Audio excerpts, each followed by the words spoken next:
Hi there, I am Elijah, and I'm here to talk to you about evolutionary biology. Crazy stuff, huh? So, let's discuss this kind of frankly and really quickly.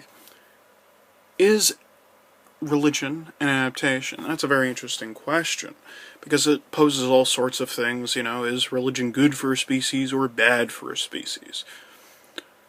When people in contemporary dialogues talk about religion, new atheism, militant atheism, religion being this horrible, horrible thing for mankind, whether or not you are of faith, it is an adaptation. It's a great adaptation. It's a tremendous adaptation. So much so that Dr. David Sloan Wilson, the head of evolutionary biology at Binghamton University, stated to me personally that although I am an atheist, from an evolutionary point of view, I would fill every church to the brim, every synagogue, and every mosque in this country, because religion is a fantastic adaptation for humanity, unquote.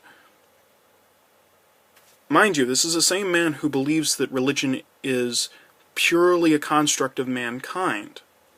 This is a fascinating idea. Now, I personally am a person of faith, and I study evolutionary biology. That's what I do. I love it.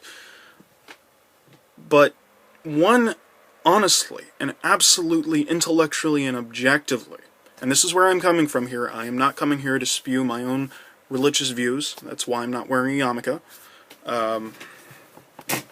is that religion provides a number of different adaptations, and I will be going over them throughout a whole series. The first adaptation I'd like for you guys to think about is the nature of faith. What is faith? Faith is a trust mechanism. The idea behind it being that some authority on some level is giving you information that you don't necessarily have all of the ability to process on your own, but you validate it or internalize it as being true on some level. Now, if you're talking about group cohesion, faith or dogma, or the conformist mechanisms, zealotry and so forth, are great for a species. If you need an adaptation to spread very quickly, and you say, hey, I have it on divine authority that literacy and reading a particular kind of book is great for you, boom, you've got an adaptation. Now, on the other hand, culture and religion is a double-edged sword. The same principles that allow for great adaptations can also allow for tremendous maladaptive tendencies, such as genocide or the spreading of diseases in sub-Saharan Africa, where virgins are used as a means of curing AIDS.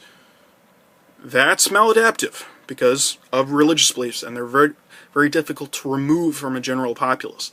I address that and acknowledge that as being a side effect of religion. But on the other hand,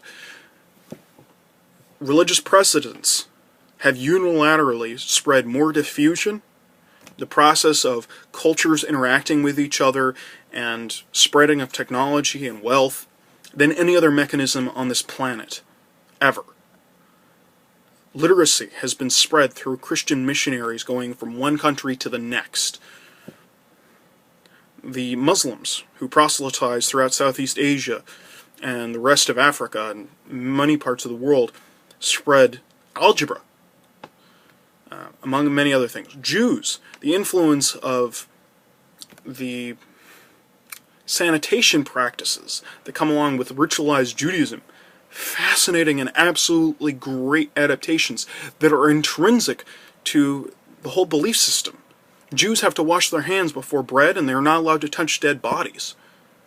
Now, if you don't have the precedent that it comes from a divine authority, it becomes much quicker and easier to throw away such notions. But because it's such an empirical belief system, it's grounded whether or not you actually think of it as being a valid behavior. And that's a fascinating idea. All the best to you, and have a beautiful day.